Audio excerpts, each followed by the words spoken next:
இயேசுவை நம்பினால் உனக்கு என்ன கிடைக்கும் தெரியுமா? பாவ மன்னிப்பு கிடைக்கும்.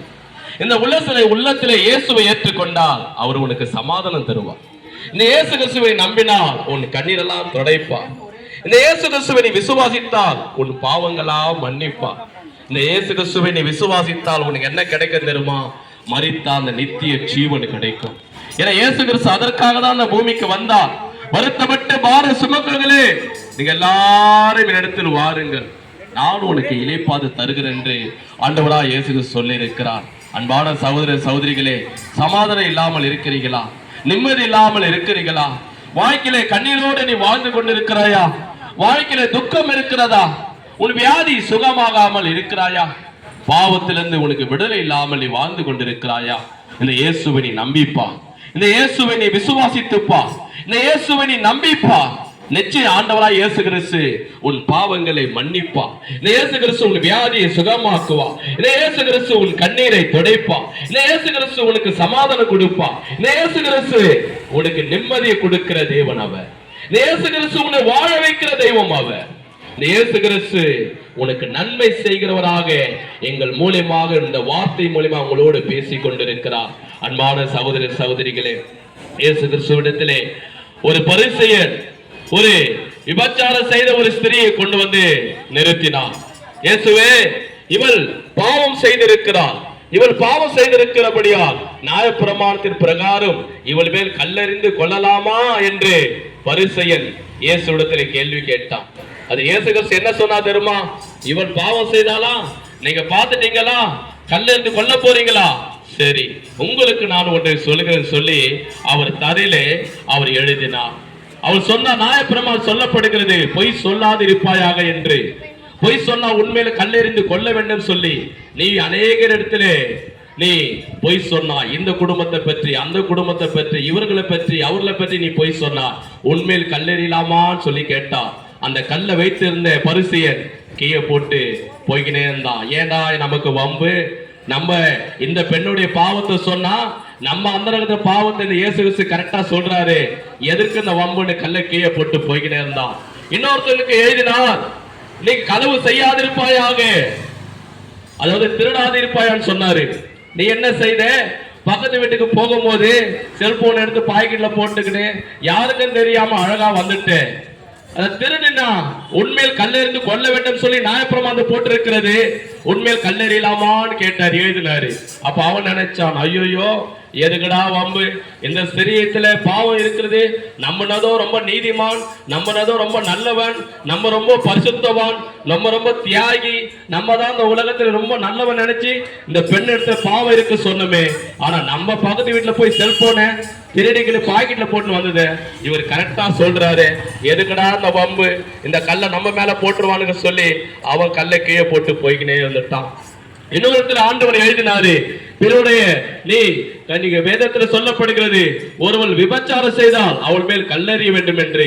ஆனா நான் உங்களுக்கு சொல்லுகிறேன், ஒரு பெண்ணை இச்சையோடு கண்களாலே பார்த்தாலே விபச்சாரத்துக்கு சமம் என்று நான் உங்களுக்கு எழுதுகிறேன். நீ என்ன செய்த? மொட்டை மாடியில் நின்றுட்டு ஜன்னல் வழியாக பிறரு ஆணையோ பெண்ணையோ அல்லது செல்போன்ல இச்சையானது உன் கண்களால பார்த்து உண்மையில கல்லெறியலாமா என்று கேட்டாரு. அவன் நினைச்ச, ஐயோ நம்ம அந்த ரங்கத்துல செல்போன்ல பார்த்தது, அந்த ரங்கத்தை ஜன்னல் இருந்து எட்டி பார்த்தது, மொட்டை மாடியில இருந்து பார்த்தது, இவர் கரெக்டா சொல்றாரு, எதற்கடா அந்த வம்பு, நம்ம தான் ரொம்ப நீதிமான், நம்ம தான் ரொம்ப நல்லவன், இவ பாவியான சரி சொல்லலாம் பார்த்தா நம்ம இடத்துல இருக்கிற ரகசிய பாவத்தை இந்த இயேசு கிறிஸ்து கரெக்டா சொல்றாரு, அதெல்லாம் வேண்டாம் சொல்லி கல்லை கீழே போட்டு அவன் போய்கினே இருந்தான். இப்படியாக பாத்தீங்கன்னா கொலை செய்யாதிருப்பாயாக அப்படி போட்டு இருக்கிறது. ஆனா நீ என்ன பண்ற? மத்த சகோதரி மேல, மத்த சகோதரி மேல அவன் நல்லா இருக்க கூடாது, இவங்க நல்லா இருக்க கூடாது, அவங்க வீடு வேணும், அவங்க சொத்து வேணும், அவங்க நிலம் வேணும், அவங்க வீடு வேணும், அவன் சாகணும், எப்படின்னா அழிஞ்சு போன சொல்லி அவன் மேல கோபத்தோடு நீ இதயத்துல இருந்தாயே, அதுவே கொலைக்கு சமம், உன்மேல் கல்லெறியலாமா என்று இயேசு கேட்டாரு. அவன் பார்த்தான், நம்ம தான் ரொம்ப நீதிமான், நம்ம தான் ரொம்ப நல்லவன், நம்ம தான் ரொம்ப பரிசுத்தவான், நம்ம தான் ரொம்ப தியாகி அப்படி நாம நினைச்சு இந்த பெண்ணு பாவம் செய்திருக்கா என்று இயேசு சொன்னா, நம்ம அந்தரங்கத்துல இருக்கிற இருக்கிற பாவத்தை இவரு புட்டு புட்டு சொல்றாரு. மத்த சகோதரி மேல இருக்கிற கோபத்தை கரெக்டா கொலைக்கு சமம் என்று சொல்றாரு. விட்டா நம்ம மேல கல்ல போட்டுருவாங்க, எதுக்குடா சொல்லி போய்கினே இருந்தான். அன்பான சகோதர சகோதரிகளே, நான் என்ன சொல்ல வரேன் என்றால், ஒருத்தர் உன்னை குற்றப்படுத்துறார்களா, நீர் உன்னை குடிகாரன், நீர் ஒரு விபச்சாரக்காரன், நீர் ஒரு கொலைகாரன், நீர் ஒரு திருடன், நீர் ஒரு ரவுடி, இப்படி என்று உன்னை பற்றி யாராவது உன்னை குற்றப்படுத்தி உன்னை காயப்படுத்தி 4 பேர் மத்தியிலே உன்னை தூசிக்கிறார்களா, உன்னை நிந்திக்கிறாங்களா, உன்னை பற்றி மற்றவர்கள் அவதூறுவா பேசுறாங்களா, உன்னை பற்றி மற்ற சொந்த பந்தத்துல வர சொல்றாங்களா, நீ துக்கப்படாதே, நீ வேதனைப்படாதே, நீ கண்ணீர் விடாதே. ஆண்டவராய் இயேசு சொல்லுகிறா, இந்த வேதத்தில் சொல்லப்படுகிறது, இந்த உலகத்துல பிறந்த ஒருவனும் நீதிமான் கிடையாது. ரோமர்ல 3ஆம் அதிகாரம் 9ஆம் வசனத்திலிருந்து 11ஆம் வசனம் வரைக்கும் சொல்லப்படுகிறது, ஒருவனும் நீதிமான் அல்ல, ஒருவனும் நல்லவன் அல்ல, ஒருவனும் பரிசுத்தவன் அல்ல, எல்லாரும் பாவம் செய்து தேவ மகிமை அற்றவளானான் என்று பைபிள்ல சொல்லப்படுகிறது. ஒரு மனிதனு கூட நல்லவன் கிடையாது, ஒரு மனிதனு கூட பரிசுத்தவான் கிடையாது. உன்னை பற்றி ஒருத்தங்க சகோதரனோ அல்லது சகோதரியோ ஒரு குறை சொன்னார்கள் என்றால் அவரிடத்துலதான் 1000 குற்றம் இருக்கிறது. பேரஞ்சர் அண்ணா சொன்னார், அவர் விரல் நீட்டி சொன்னார், ஒருவன் உன்னை ஒரு விரல் நீட்டி உன்னை குற்றப்படுத்தினால் மற்ற 3 விரலும் தன்னை குற்றப்படுத்துகிறது என்று சொல்லுகிறான். ஒருவன் உன்னை குறை சொல்லினா, உன்னை நிந்தித்தா, உன்னை தூசித்தா, உன்னை பற்றி தப்பா பேசினா, அவனிடத்துலதான் 1000 குற்றங்கள் இருக்கிறது. தவறு செய்கிறவன் தான் மற்றவங்க பத்தி குறை சொல்லுவான், தவறு செய்யாதவன் யாரையும் குற்றப்படுத்த மாட்டான், தான் உண்டு கடவுள் உண்டு என்று வாழ்வான். அதனால நீ துக்கப்படாதீங்க, வேதனைப்படாத. அந்த ஸ்திரீ அழுதாள், கண்ணீர் விட்டால், ஐயோ எல்லாரும் என்ன வேசி என்று சொல்லுகிறார்களே, எல்லாரும் என்று விபச்சாரி என்று சொல்லுகிறார் சொல்லி அவள் துக்கப்பட்டு மனசு உடைந்து கண்ணீர் விட்டு இயேசுடைய பாதத்தில் வந்தாள். இயேசு எல்லாரையும் சுற்றி கேட்டார், உங்களிலே பாவம் செய்யாதவன் இவள் மேலே கல்லெறிங்கள் பார்க்கலான்னு கேட்டார். அப்போ ஒவ்வொருத்தரும் கல்லை கீழே போட்டு போனா. ஏன் தெரியுமா? எல்லா இடத்திலும் குற்றம் இருக்கிறது, எல்லா இடத்திலும் பாவம் இருக்கிறது, எல்லா இடத்திலும் அக்கிரமம் இருக்கிறது. வெளி தோற்றம் தெரியாது, அந்தரங்கத்தில் இருக்கும். ஒருவன் உன்னை நிந்திக்கிறான் என்றால் அவனிடத்தில் 1000 குற்றங்கள் இருக்கிறது. நீங்கள் துக்கப்படாதீர்கள், நீங்கள் கண்ணீர் விடாதீர்கள். ஆண்டவராய் இயேசு கிறிஸ்து ஒருவர் மட்டும்தான் இந்த உலகத்தில் நீதிமான். இயேசு கிறிஸ்து ஒருவர் மட்டும்தான் இந்த உலகத்திலே பரிசுத்தவான். ஒருவனை நியாயம் தீர்க்க அவர் ஒருத்தருக்கு மட்டும்தான் அதிகாரம் இருக்கிறது.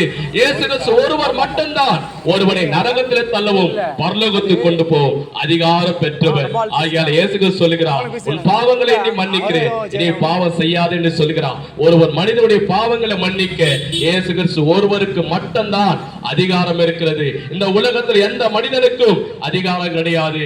ஆகையால் அன்பான சகோதர சகோதரிகளே, உன்னை குற்றப்படுத்துகிறார்களா, உன்னை வேதனைப்படுத்துகிறார்களா, உன்னை காயப்படுத்துகிறார்களா, நீ பேசாத வார்த்தை பேசுறேன் என்று, நீ செய்யாத காரியத்தை நீ செய்தேன் என்று, பார்க்காத காரியத்தை நீ பார்த்தேன் என்று, செய்யாத காரியத்தை நீ செய்தேன் என்று உன்னை குற்றப்படுத்துகிறார்களா?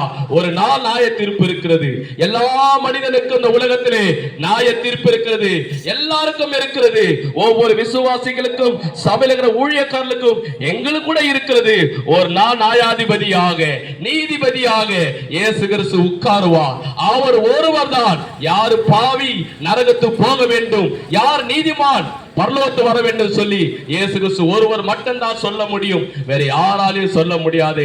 ஆகையால நீங்கள் கலங்காதீர்கள், நீங்கள் துக்கப்படாதீர்கள், நீங்கள் கண்ணீர் விடாதீர்கள். இந்த இயேசுவை நேசிக்கிறார். இந்த இயேசுவை நீ மனம் திரும்பி, அவர் ஒருத்தர் மட்டும்தான் நமக்காக உயிரை கொடுத்தவர், நமக்காக ரத்தம் சிந்தினவர், நமக்காக கண்ணீர் விட்டவர், உங்களுக்காக ஜீவனை கொடுத்தவர், உனக்காக உயிரை கொடுத்தவர், உனக்காக உடம்புல எல்லா ரத்தத்தையும் சிந்தினவர் இயேசு கிறிஸ்து ஒருவர் மட்டும்தான். இந்த உலகத்தில் எந்த மனிதர்களும் கிடையாது, இந்த உலகத்தில் எந்த தேவர்களும் கிடையாது.